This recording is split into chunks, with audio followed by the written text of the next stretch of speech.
Welcome back to the podcast, everybody. We have Matthew on with us today, all the way out in the UK. I know we've been having a lot of UK guests on as of recently. I appreciate it. How are you doing today? I'm fine, thanks. Good, good, good. So I wanted to start by jumping into your website. I'm going to read through this a little bit, guys. I'll throw it on the screen for you. But we're going to be looking at AirAbility.uk if you want to check this out. Let's go ahead and check it out. The AirAbility YouTube channel and Facebook group seeks to promote inclusivity in the UK airgun community. With a focus on shooters with physical limitations and their friends, we showcase outdoor and bench rest shooting as well as the back garden plinker. Matt says, at the start of my rejuvenated middle-aged shooting journey in 2020, I never thought it would bring me so many opportunities, friends, and fantastic experiences. My goal was to encourage people with disabilities into the sport of air rifle shooting, using my own journey as a catalyst. I understand how having a hobby or interest that you love enhances your life and opportunities. As we move forward, we're excited about our fourth live event in October 2025. That is, some powerful stuff there. We're got a lot to talk about. I'm really excited about it. But why don't you sort of introduce us a little bit about what airgun is? Particularly sort of and I'll link some of your stuff because I actually have been watching your videos. You do a really great job of explaining it, but for this purpose, tell us a little bit about what airgun is and sort of how you got into it. So, I shoot what's called Benchrest Airgun outside, so we shoot from a table, and that's what makes it essentially accessible to more people because we're not running around in the mud and up and down hills and things. I shoot what we call a sub 12 foot pound, so in America you would call that a toy. It shoots a projectile that's really around about 9 grains under 800 feet per second. So it's really low powered. We shoot at 25 meters at 2 millimeter bulls. So, and there is a tour in the UK, all around the UK, called the Benchrest UK Tour. And I'm a member of that tour and I shoot at all the events. Um, Not wishing to brag, I've been number one across 4 seasons now on that tour. So I seem to be doing well. And what I really like to do is basically show people that this is a fantastically accessible sport and that we have, many people with many different, physical attributes doing this sport, as well as people who would say that they're perfectly fit, right through to older people who are finding it a bit more difficult, who were once really active air gunners, as well as wheelchair users, etc. So, and also gender-wise, men and women shoot in the same class as well in our events. So a couple things here, right? Let's talk because a lot of people, even I've found, and you probably have found this as well, even within our discipline, people don't understand what other disciplines are, right? I talk to people who do PRS and they don't know what F class is, right? They're sort of locked into what they do.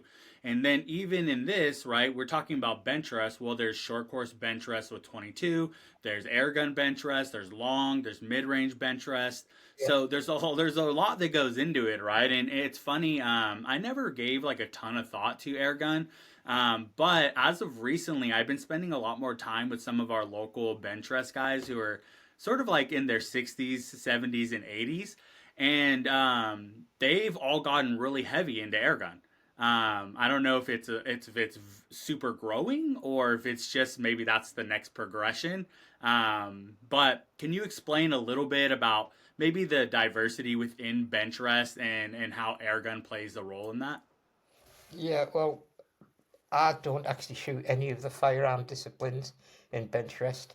We have two main airgun disciplines in the UK. One is unlimited, where you need a license, the same as if you had a firearm.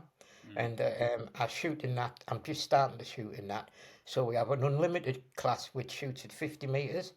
But the most popular class in the UK is the sub 12 at 25 meters. Um, Basically, because of our very, very strict gun laws, sub 12 doesn't require a license. Pretty much anybody can own one, and you can even shoot one in your back garden, which is where I do most of my practice. I practice most days shooting from my shed down my garden. So it's about the freedom of the sport with the sub 12. And really, wherever the only real rule is if you've got permission to shoot on a land with sub 12, you can do so as long as your projectile doesn't exit the borders of that land. So it's about the most accessible by law shooting discipline in the UK. We shoot outside in the wind, and in the wind, in the rain, and everything. I find in the UK there's a lot of 10-meter indoor airgun shooting, and because that's easy to make accessible for people, it's very popular with disabled people, and it's got a really, really structured support system with it through British Shooting. But I found that basically when I went to these events, I was the only one in the UK in a wheelchair doing it. Hmm. So that's made me think, you know, there must be other people who want to do this with me. So are you saying that you sort of are the growing force around this discipline in the UK? I would. It's hard to say. So when I first started shooting, I started in some of the online communities when I picked up shooting again a few years ago, and people were really interested in how I managed with my disabilities as a wheelchair user, etc. I found that journey's moved on now since I've started kind of like doing well in the sport. Mm-hmm. The disability side is gone, and people are just interested in how I manage, how I shoot, which Mm-hmm. I think is fantastic because that shows a higher level of acceptance into the shooting community. Mm-hmm. But what I have found is that most clubs will bend over backwards to help in whatever way they can. Um, and I wouldn't say I'm a driving force, but I'm probably the only person doing it with outdoor airgun shooting at the moment, and that's Mm. why I seem to get a bit of airtime and a bit of attention. Honestly, I'm sold. I think I'm gonna have to buy one. First, though, we've talked about this. I have family based in the UK, and we own property out there, and so I often talk about with other disciplines like what's it gonna take for me to get rifles over there and be able to maybe stay out there for 3 months and do some competing or something like that. And I like the idea that you don't need a license for that. That's pretty nice. That's sort of a rarity out here as well. I will say you do need a license in Scotland now. England and Okay. Wales, you don't. Yeah, Yeah. I keep forgetting. Well, I'm not out in Scotland, so I won't have to worry about that at the moment. But yeah, it is pretty cool. So let's talk a bit about the gear itself, right? Comparatively, right? If you're looking, I've sort of found, and even in like 22 shooting, I've sort of found that the cost of getting high level compared competitive rifles have all sort of reached a threshold of about $6,000 to $10,000, not including necessarily optics or any accessories. Obviously, this doesn't include ammo or any sort of reloading gear, but generally just to get a custom built rifle for the discipline. What's that look like for airgun? So, airgun, I would say it's cheaper. So we usually shoot PCPs, which are charged from a dive bottle, so you need a little bit more equipment. You can probably be competitive with a scope and a rifle for around about, let's say, £2,000, um, which I think is a great entry level. There's some, there aren't many bad scopes now on the market. Mm-hmm. Even the Chinese scopes, the level of those are creeping up to being really good. So you can get yourself set up to be competitive. I personally shoot a pair of Anschutz 9015s. Um, they probably about 30% original. They've been that customized, rebarreled, tuned multiple times, restocked. So the money goes into the improvements really. So yeah, I would probably say that with my scope and everything, each rifle's probably worth £4,000 or £5,000. But to me, they're worth a lot more than that because there's 5 years of and hundreds of hours have gone into getting them right. Mm-hmm.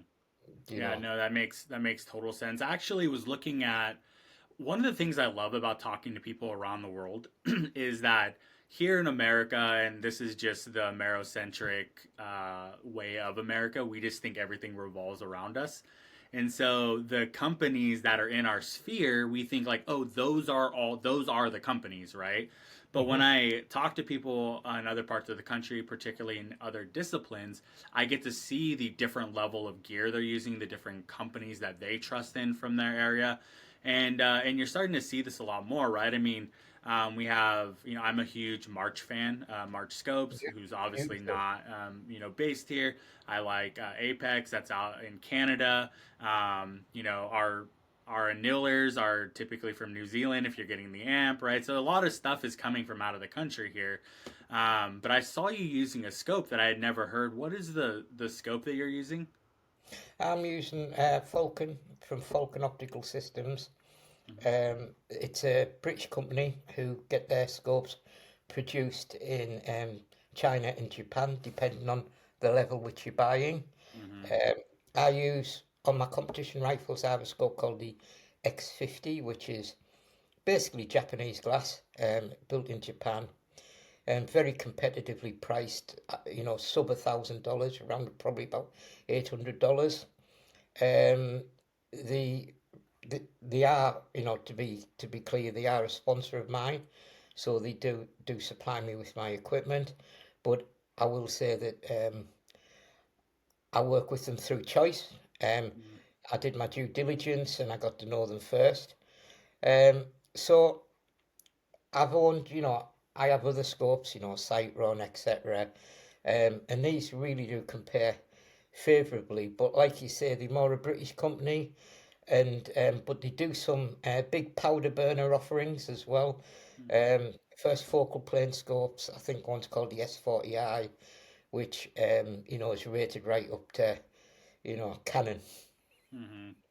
Yeah, there's nothing better than having a sponsor that you actually like everything they're doing, Yeah. right? I mean, I'm not, and I do express this. I am not a sponsored shooter, but Black Plague Precision as a business, the entity of growing long range shooting is sponsored by companies, right? And I get to be very tactful for who I want to work with and why I want to work with them and Yes. things like that. And so it does almost sometimes feel like you have to give a disclaimer, like, hey, they are a sponsor, right? But like, there's a ton of companies out there, right? This is the ones that I really like. So, Well, I'll be honest with you. I was approached by 4 or 5 mm-hmm. scope companies, and this was the one I chose. And what I get from them is purely equipment only. Mm-hmm. Other companies did give me some financial incentive, but I didn't believe in the products. Sure. So I try to basically I'm here to win, aren't I? You know what I mean? Mm-hmm. If I'm not getting the points, it's not worth it. So I shoot what gives me the points.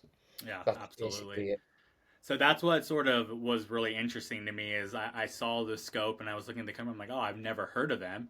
I know that you're out there winning. I know you're out there doing a great job. So to me, like that's one of the things is I always think like obviously the companies I really like, but I always think I bet there's a couple sleeper companies out there that like people just don't know about because they don't have the branding or the marketing or whatever it is that are really really good that like I just wish we knew about, right?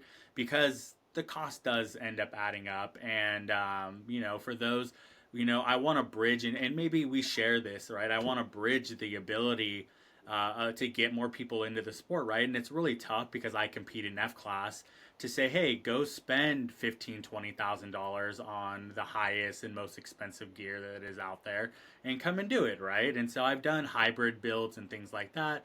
And they're opening up a lot more. I don't know if they have this in Airgun, but in F class and bench, they're doing tactical bench now, which is sort of like a hybrid of PRS and bench rest. But you don't have to get up and move around, right? So it's sort of interesting on that front. Are they doing anything like that in Airgun? Well, we pretty much purists to the world rules at Benchrest. There's a lot of other airgun, activity going on in the UK. There is an airgun PRS scene emerging Mm-hmm. at the moment. There's what we call field target and hunter field target, which simulates hunting with an air rifle using knockdown targets placed in Mm-hmm. trees and in shrubbery and things like that.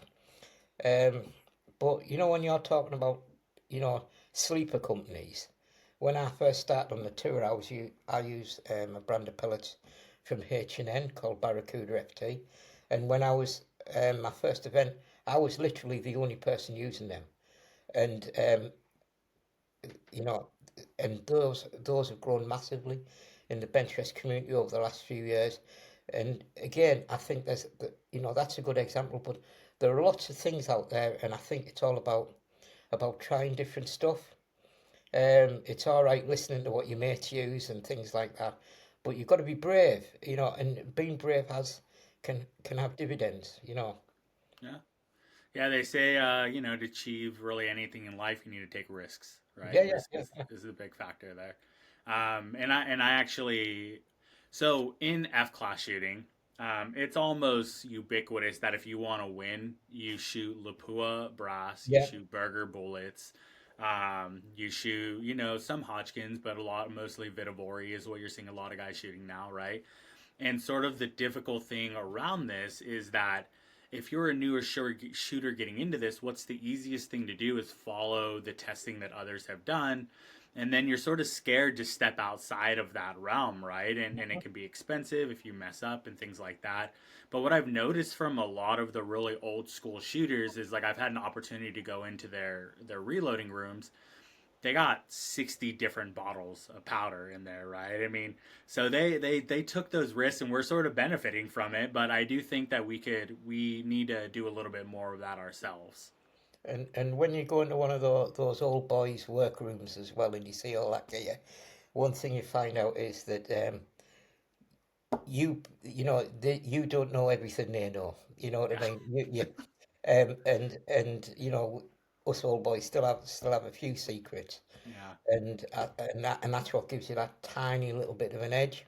Mhm. But you do find that once in any sport, I used to play competitive pool, and if somebody thought they'd found a magic tip, within 3 months the whole community had that brand of tip.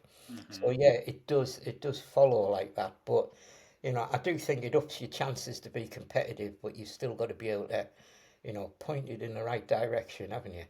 Yeah, yeah, it's so interesting. I've always been sort of like older at heart. So Yeah. I love spending a lot of time with these guys. They have such a wealth of knowledge. And the one thing you see different between like my age group and even a little bit older than me is that they've been in it so long that they have the funds to buy their own lates now and do their own barrels and design their own stuff. And so that's just stuff like you can't just learn that, right? You got to do it. So a lot of that is really interesting. I got a burn rate sheet for powder that has probably 80 powders on there that these guys have been testing over the last 20 years. And I mean, that's just like invaluable stuff, right? So it's pretty crazy. So So just go can ahead. can I just give you an example of that? For Yeah. instance, during COVID, I had more spare time than I'd ever had. I Mm-hmm. used to spend a lot of time working on the road, and I was at home. And I'm one of the few shooters. At one point, I was the only one who shot with a silencer on their air gun, Mm-hmm. because they are perceived to make them less accurate. But during COVID, I designed my own silencer in the shed. I use those silencers now, and I've actually come. It's got various air strippers and weights inside the silencer, and I've actually managed to improve accuracy with the use of a silencer. So Wow. it is about being brave. And I'll be honest with you, I have three of those silencers that I built. Two are on rifles, and one's locked away for an emergency because I know it would have a detrimental effect on my career if I didn't have one. Yeah. Yeah, it's pretty amazing. I sort of think in that same, I mean, sort of what you're saying with your development. I think of tuners in that way. Yes. That development of tuners and tuner breaks has been a very interesting thing, and it is still sort of a risk to put one of those on because nobody really does a great job of explaining how to use them because the fact that they can use it is what gives them the edge. So you're sort of stuck in this spot where you're like, well, they're like, well, this is how you test it, but like past that, we're not going to tell you the intricacies of that. So it's very interesting. Yeah, Yeah. yeah. So not too bad to get in, to get into it and have a competitive. And you can get in, far less than the amount that you're saying. I would imagine, and get out there, have some fun, do that, which is really great. That's one of the things I love about 22 shooting is that it's so much more accessible to people, and it's not as scary to a lot of people, and the rifles aren't as heavy, so you'll see a lot more women and youth doing them as well. Do you guys have a youth scene in the air gun out there? Yeah, we have some young shooters. What I will say is that um, I think the air gun scene is a slightly aging sport. 10 meters, there's a lot indoor. 10 meters, there's a lot of youth shooters. My daughter was one of them. She was on the Great Britain Development Squad at one point for pistol. But outdoors, in the field, on the ranges, the bench rest, there's a handful at the Mm. moment, and we need to encourage that. Yeah, I love seeing younger shooters in these disciplines that are perceived as old people shooting. Um, and what a lot I talk about cross discipline learning a lot because these techniques that are being shot on targets, right, in bench and F class, they're a lost art when it comes down to like competitions where you move, right, and so for bridging a lot of things like that. I'm reloading is really the biggest one that I'm seeing right now. Is the PRS is growing so rapidly that the ability to win is getting more difficult, right? And they're starting to look for these edges that they can have. And the one thing they haven't super tapped into is reloading yet. They do reload, but if you talk to like top PRS guys and how they reload, and then you talk to a top bench rest guy and how they reload, it's not even comparable. It's vastly different. Um, I'm lucky that I don't have to worry about that with yeah. but we have other advantages. We constantly developing our gear. We put wind flags out of our Mm-hmm. own design, to the target 3 or 4 wind flags. This recently I've been improving the design of my wind flags to make them more they twitch better in lighter winds, etc. So we are constantly developing it, even down to the bags that we use these metal rests that we place our rifles on. But inside those rests, there's a small either sand-filled bag or something that keeps the gun steady.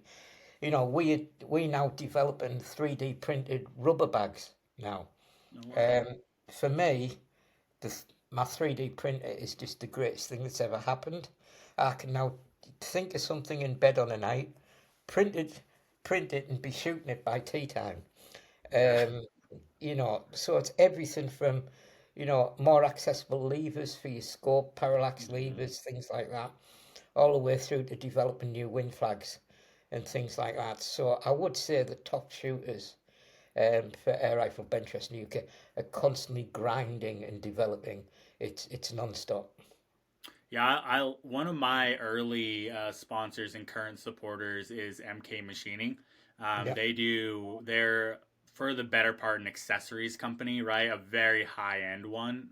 At that, they do a lot of metal machining and stuff like that. But that was one of the things I was explaining to you earlier that I had some issues with my eyes because of health issues, and they make the magnifiers that go on so you can see the turrets better. They make levers for your parallax and for your wind and things like that to make it easier. And so yeah, a lot of that stuff sort of kind of goes unnoticed, but it makes a huge deal. And the one thing that you said that really resonated with me with airgun, and I'm doing a whole essentially this year for me is dedicated to wind. It's all wind this year. And so I've been paying a lot of attention to air gun for your guys' wind flags and how you guys, it's such a small area that in most other disciplines, people don't even think about the wind. They're just like, oh, it's 100 yards.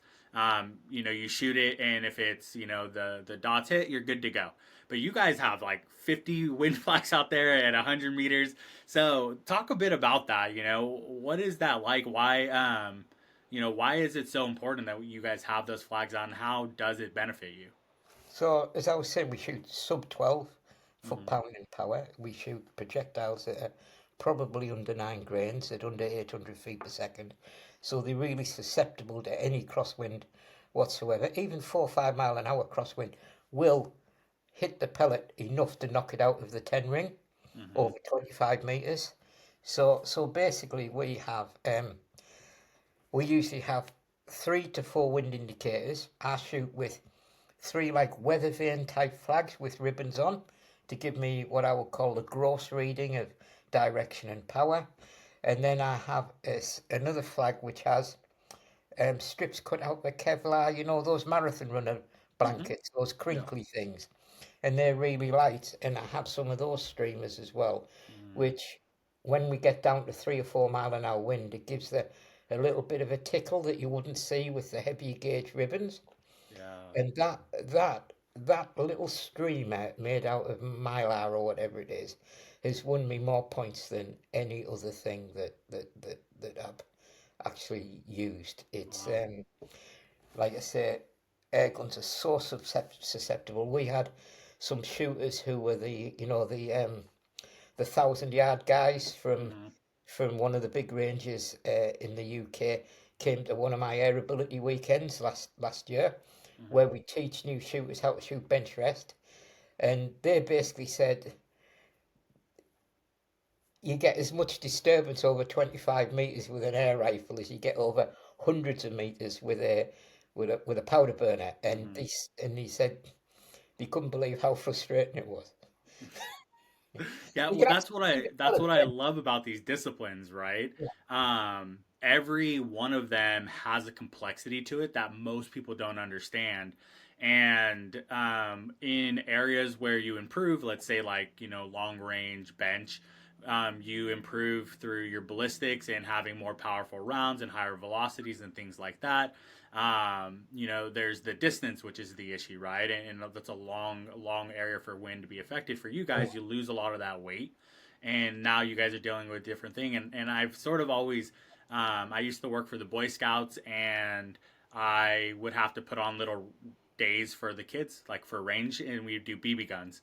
And I would try to go out as far as I can and just see how far could I get and still be able to shoot, right? And it gets difficult, and so that's why I love all disciplines, and I like to figure out why they're hard, and then also like, can I take any of the techniques you guys are using or skills you're using? I actually really like. If you're listening, that little technique on for your wind flags is a really great little tip. Um, I like that a lot, and right now I'm working with a company called Wind Zero. I'm not sure if you've heard of them, but they're essentially like a Kestrel, but it's real time 360 wind evaluation, and it goes out to 1,000. Well, it goes out to a mile, and you can Well, link multiple of them up together. So it's really the only ecosystem like it. It's very interesting. It's brand new, not brand new. F-class world team members have been using it for about 4 years, 4 or 5 years. But I'm going to be taking it out with the airgun Benchrest guys out here because they have all those little flags, and I want to see how those flags react with this system, right? I would Um, love something like that, but sadly, our rules we totally analog. We can't have any electronics. mhm. Yeah, that's what I've been told quite a bit. I mean, most disciplines are like that.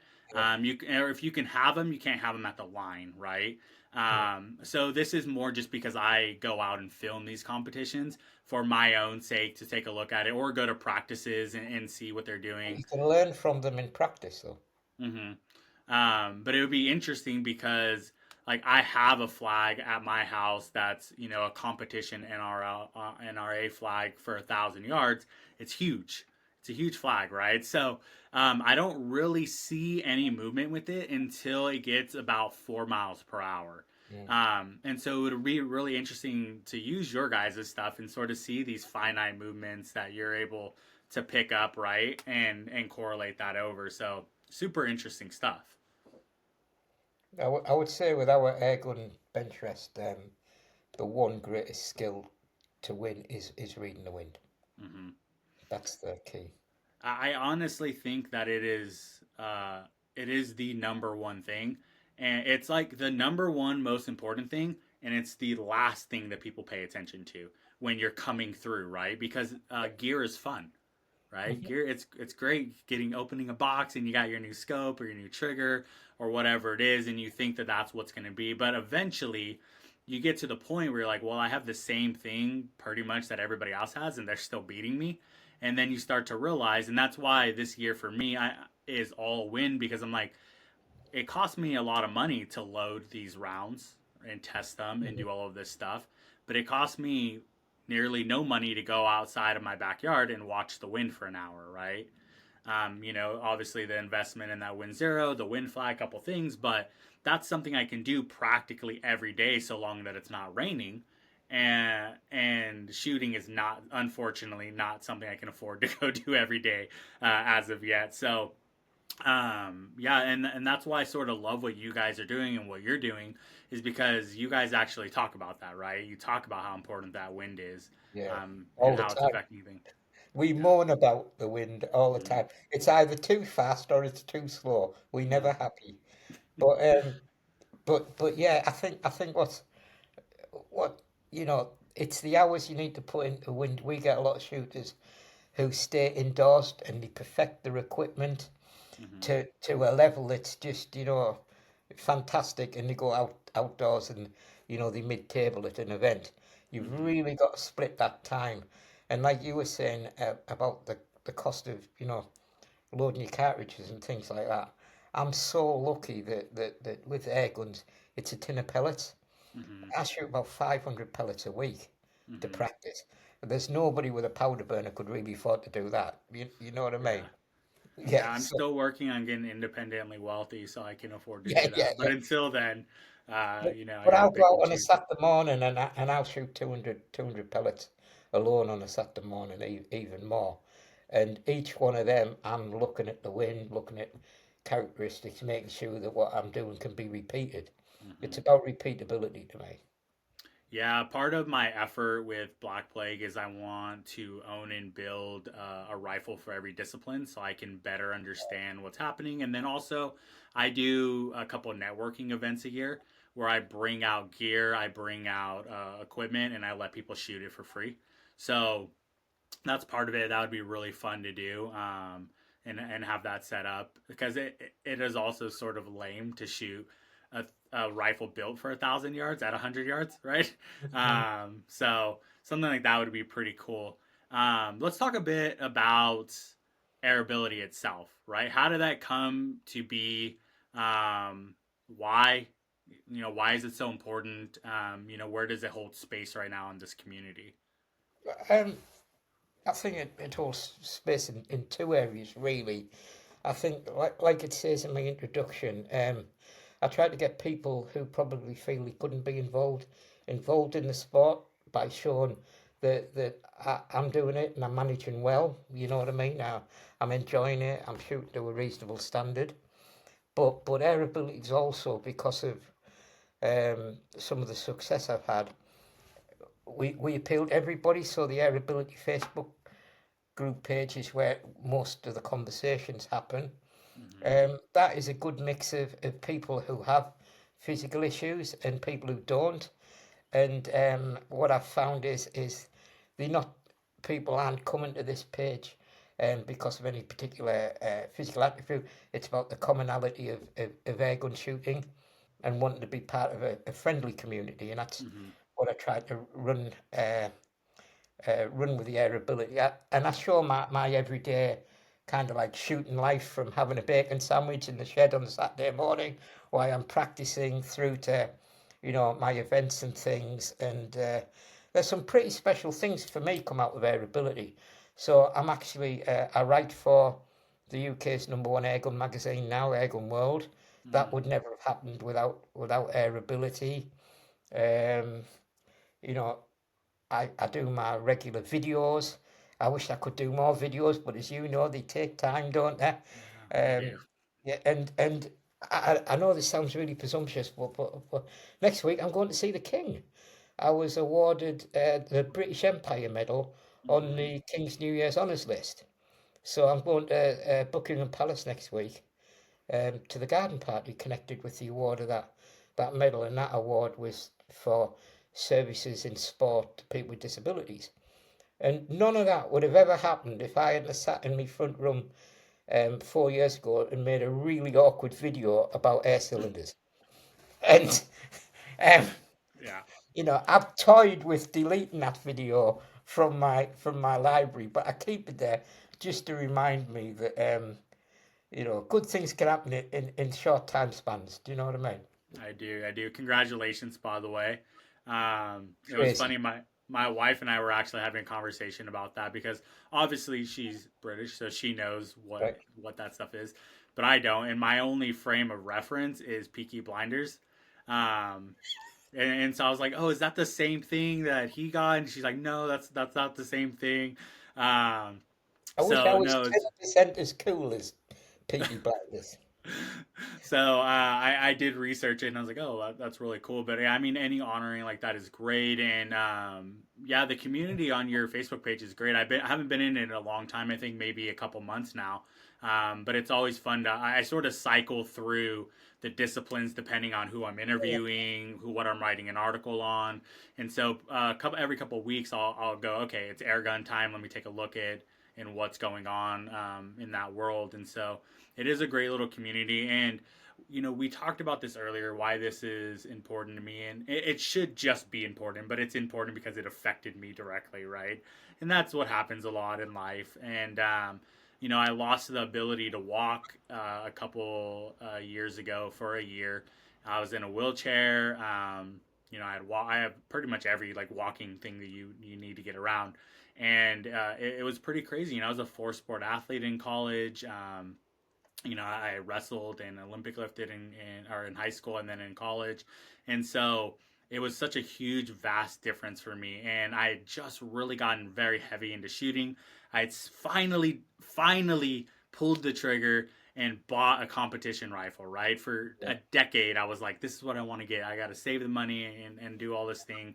I finally did it, and then I got sick, and and I had an issue where I wanted to go shoot a PRS event. They wouldn't accommodate. At the time, I was still walking a bit, but I had to be very careful about how long I was walking, what I was doing, and I just wanted to put my rifle in a cart, which a lot of competitions allow that.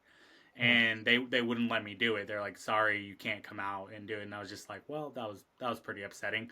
And it is partly why I decided to go sort of switch over to Benchrest and F class shooting because it's in one place, right? You don't have to walk yeah. around as much and things like that. And so I'm a huge fan of what you're doing because it's really changed my frame of thought. When I go to competitions, I look and I go like, "Oh, how hard would it be for somebody to get up, right? Up to the shooting line.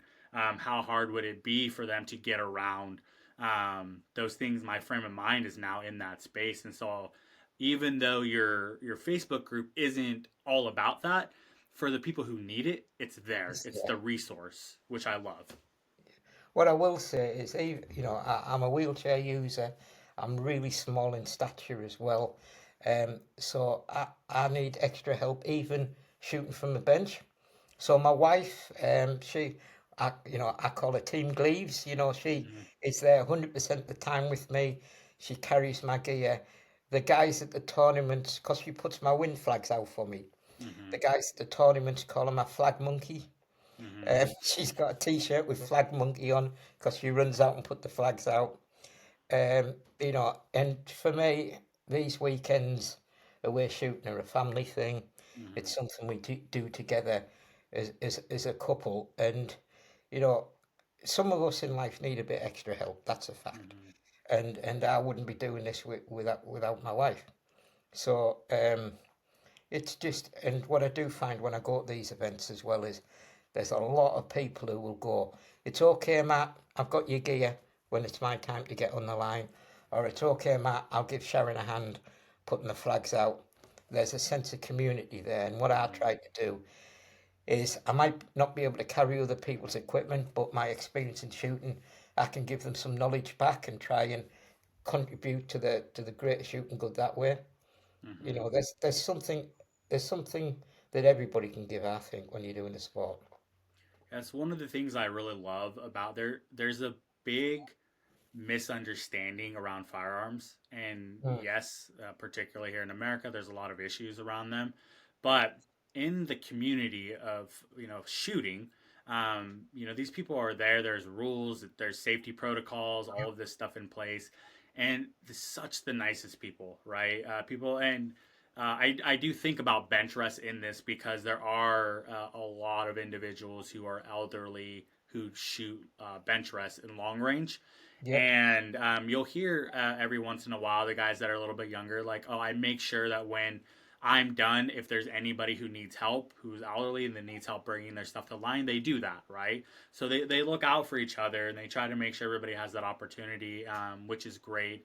And it's funny, my wife, I've gotten a bit better. I've been able to travel more. I've been able to do a lot more filming and photography, but I still travel with like a chair, so I can make sure I sit. I still have to like do wheelchair to go through the airport because I can't stand like in Mhm. one place for a super long time. Um, but my wife goes with me, right? And I'm really able to do this stuff because of the support of my wife, a lot Yes. like yours. I haven't yet had to do anything on my own yet, so we'll see when that time comes. But yeah, it's amazing the spouses and their support, right? So you've had, a really great growth on with AirAbility, things like that. Tell us a bit about your shooting, particularly, right? How did you decide that you wanted to get into it? How has that growth looked for you? So I've always shot air guns from about 11. My dad came home with an air pistol one day, and that was it. I was in love. You know what I mean? Mm-hmm. I'm what 56 now. In my 20s, I moved away from shooting and I played a lot of pool locally. I ended up going, Europe over to the States to play pool Wow. a few times. I spent about 20 years doing that. And then is that kind of like faded a bit. My daughter's shooting career started for about 10 years. We drove her to, around the country to events, training camps and things like that. And what happened was with COVID was I'd actually ordered myself a Benchrest rifle to have a fiddle with before COVID. And when COVID came, my daughter's tournaments all stopped and everything like that. And she went off to university, and it was a kind of natural break for her. She's gone on to do other things. But I kind of had all the resources at home. I had the shed that we practiced in, I had all the tools, and I thought, well, seeing as I'm a bit landlocked, you know, for a little while due to COVID, I'm going to go hell for leather and I'm going to see if I can shoot myself. Mm-hmm. And so I spent 2 years in. Let's look at it as I spent 2 years in the shed with a Benchrest rifle, and then when things cleared up, I went to my first tournament, and pretty much within a year, I was the UK number one, and Oh, that's it's pretty awesome. crazy. But what I will say is, if I didn't do well after the amount of hours I spent in that shed, I'd have been Mm. pretty. Well, I also think as as a pool athlete, or billiards athlete, that your ability to think critically about shots, Yep. right? I mean, I used to really like playing pool, but I was never particularly good. But I understood that I understood that if I understood angles better, right? If I had a better way to visualize it, that I could be better. And I would imagine that that sort of performance that you had played a role in your ability to adapt into the shooting a bit more and critically look at it and see those angles a bit better than It's others. all analog, isn't it? It's like side on the ball, how it adjusts the ball, the path of the ball, very similar to wind in a pellet. Mm-hmm. I would also say that with pool, you have to concentrate for an elongated length of time during a match. You've got to sustain concentration, and you've got Mm-hmm. to do that when you're shooting as well. You're at that bench on your own a long time with your own thoughts, your own voice on your back telling you what you should and shouldn't be doing. Mm-hmm. And you've got to learn how to control all that. And I think both sports, it's something that you do better if you can control that. Yeah, it's pretty amazing. I've always wanted to play pool with somebody who's actually really good at pool. Never have. But I always thought like, oh, it'd be cool to see somebody really good at this, right? One of my favorite movies, probably my top 10, is called Pool Hall Junkies. Ah, I Um, love that movie. I love that movie. It's so good. And ever since I watched that movie, I was like, I want to be good at pool, but I never tried to be good at pool. I just tried to be good at other sports. So I think that's awesome. So far as the future for you, I mean, you're already doing so well in this discipline. And what's the future of AirAbility? What's the future of shooting for you? You're going to look at other disciplines or anything like that?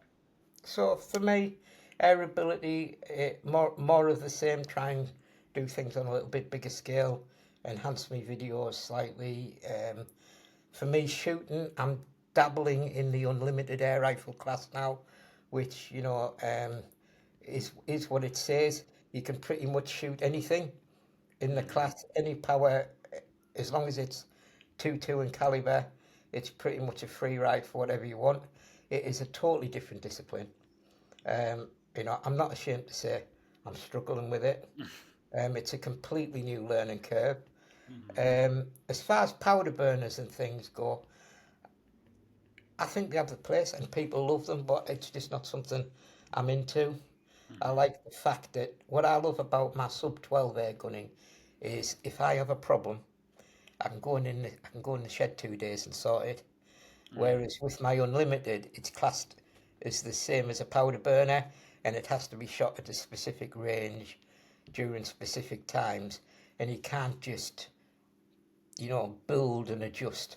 So Yeah. I'm finding that sort of stuff frustrating at the moment. But I do want to master this unlimited air gun, but it's Mm-hmm. going to take a while. It's going to take a while.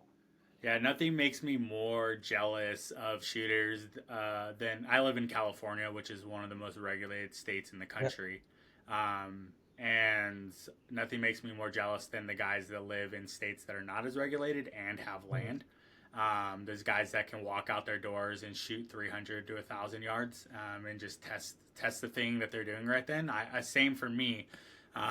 Not only do I have to, which it's only 40 minutes away, so I'm lucky in that way, but I Mm. have to go with a team, right? I can't just go to the 1,000 yard on my own. You have to have people Yeah. Yeah. to go with and things like that. And then it's a whole ordeal with taking targets out and putting electronic targets up and things like that. And so that's one of the reasons I sort of really got interested in short course shooting was because it's so much more accessible and I can, you can go out and just do it, right? And I do most of my testing at 300 yards because that is where I can still do it on my own, where I don't have to have somebody else with me. But yeah, it's a big So, interest to me.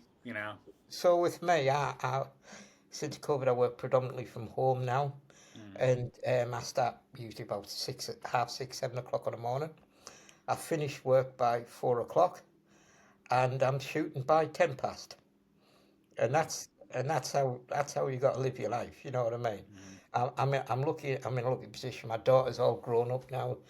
She's in her 20s, left home, and I've got more time than I've ever had in my life. And um, I've got the time to dedicate to this. And like I say, I'm probably shooting 400-500 pellets a week now, Mm-hmm. in peak season, sometimes more. Um, and what does all that give you? Possibly one extra point at a competition weekend, but that's all Yeah. you need, isn't it?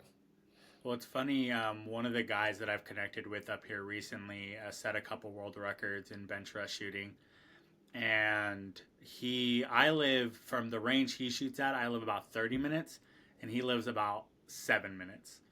And I think how if something was 7 minutes for me, how much more I would go shoot than like the 30, even though it's not that much more. But that is the thing. Like he'll do some new workup and then he can just drive there because he's a member, so it's free for him to shoot whenever he wants, outside of his yearly dues. So he can just work up a load and then drive 7 minutes, 10 minutes, shoot that load. Okay, that didn't really work. I'm gonna go back, work up something else, go back. He could do that all day, which is pretty crazy, right? There's But I no haven't yet convinced my wife to let me do that. there's no substitute. There's no substitute for hours on the trigger. Mm-hmm. Absolutely none. And you can see the difference between some very talented shooters on the tour who probably, if they had some of those opportunities, would be doing better. But Mm-hmm. like I said, and the same happened to me with pool. When it came to disability pool, I was number two in the UK for about 4 or 5 years. The number one guy had a table in his front room. I didn't, and that proves the concept of if you've got accessibility to a spot on your doorstep, how much more you can get out of it. But Yeah, and I there's nothing better than getting in that shed on a night with a cup of coffee and you know closing yeah. yourself off from the world. Yeah, I am lucky, right? There's only 2,000-yard public ranges in California, and I live near the one. Well, you're lucky. Um, and it's public, but like I said, you got to be there with the team. And luckily, there's the F class team practices on Tuesdays, the Benchrest team practices on Thursdays, so there is availability for me to do that. And then there's competitions, right? We have a very premier. We have 13 different ranges on our at our range, anywhere from a dedicated range for shotgun, ski, and things like that to bow hunting, speed shooting, pistol shooting, normal ranges 600 yards, 300, and 1,000. So there's a ton of disciplines for me to like be able to watch and do things like that. So I am lucky, when I talk to companies, particularly when I talk to sponsors, I'm like, hey, look, like this is the reality, right? There's not very many, individuals in the world that can do this just purely based on location, right? Mm. So I've been very lucky in that way, but it would be nice to have my own, at least 500-600 yard range that I could just step out I'm, into. I'm also lucky. I've got access to um, land locally as well as my club. I've got access to a couple of places land locally, which I go and practice. And having a diversity of practice areas is invaluable because, if you practice at the same place, those atmospheric conditions become second nature, and you lose the ability to adapt to a new range. And when you're on a tour and you're going all around different ranges, it's absolutely key that you can, I always say those who adapt quickest win. Yeah. And it's about adapting to one of the ranges we shoot at is in a quarry. It's virtually got no wind, but the wind it's got doesn't doesn't conform to the rules of wind. Mm-hmm. So you really struggle. And then there's another range we shoot at is at the end of a valley, and the wind's funneled down the valley, and it could say 4 mile an hour on the weather forecast, but by the time it gets to you, it's 15 mile an hour. Wow. So it's all about adapting to those different scenarios. Yeah, I just had a recent situation like that happen where the my local range that I normally go to, the 300 yard it would be best described as in a valley that has Mm. walls that go up the side and the wind has to come over, right? But the space near the bottom is probably like 40 yards wide. Mm. But the other range that I go to, it's a valley, but it's higher, and the spread between it is about maybe 10 or 15 yards, and the air in that valley is way different. Yeah. At 300 yards, there's so much. I didn't even know what I was looking at when it happened because it was a cold day too. But the like the heat vapors that are coming in that small valley were crazy, and I was like, I haven't even seen this before. So it does make a huge difference. Yeah. Yeah. Yeah. That mirage, that's what I meant to say. But Yeah. Yeah. the one thing I do want to ask before we jump off is, so far as airgun, how are you guys dealing with that with the weather? With it pretty much raining pretty consistently in the UK, and you guys having winds, like how does that work? Well, we do have the odd dry day. Honestly, we do. Yeah. But what I will say is, so my guns, um, they're pretty temperamental in the winter, because of they contract. The tolerances of the moving parts are very high. Things just don't run as smooth. So I always, so I prefer the warmer weather, shooting March onwards. My guns tend to work better. But I would say the Benchrest tour is predominantly a summer sport, spring summer sport. So we don't have much problems. The only issues is what I need to cope with is the last event of the year is usually November, and I don't like the cold. I am soft. right? I should be living in California, right? Mm, I am soft, and I have a heated seat that I put in my wheelchair, mm, operated by a battery. So you know, it's like anything. You just change things around to. But really, when it comes to coping with the weather when you're shooting, it's second nature. You know, it's the wind, it's the rain. We learned how to adapt. It's our way of life. We don't think about it really. It's mm. just what it is. Yeah, I'm really excited to come out to the UK and go to the Rimfire World Championship and the Mm. Euros for F class, and see shooting done out there. I was told the last time they did the Euros that it was very rainy. You know, Mm. they described it as a small river forming behind them. So I don't really know, but I'm excited to see that. And I am really lucky also to be in Northern California, where we have, I think, one of in the top 10 driest Yeah, ecosystems in the world. That is a full ecosystem, right? Obviously, if you go to the desert, it's like always dry, but for us, yeah, that we have variability. And so like it's been 80 degrees here for the last week, and yeah. then today it's down to like 60.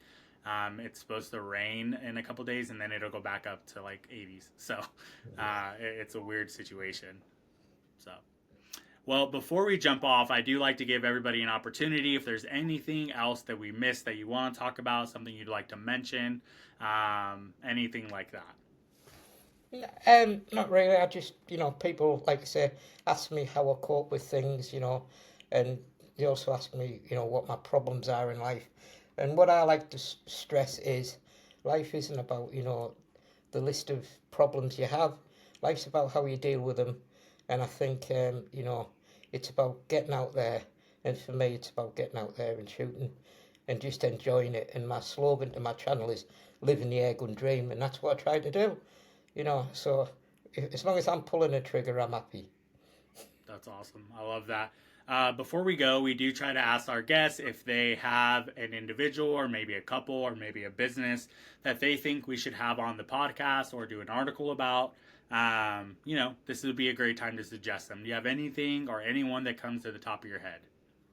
Um, Not really, but I tell you what, though, like I could send you a list of some really interesting people, especially in the PRS community and things Mm-hmm. like that that you're talking about. I know some of the powder burner guys that would be good.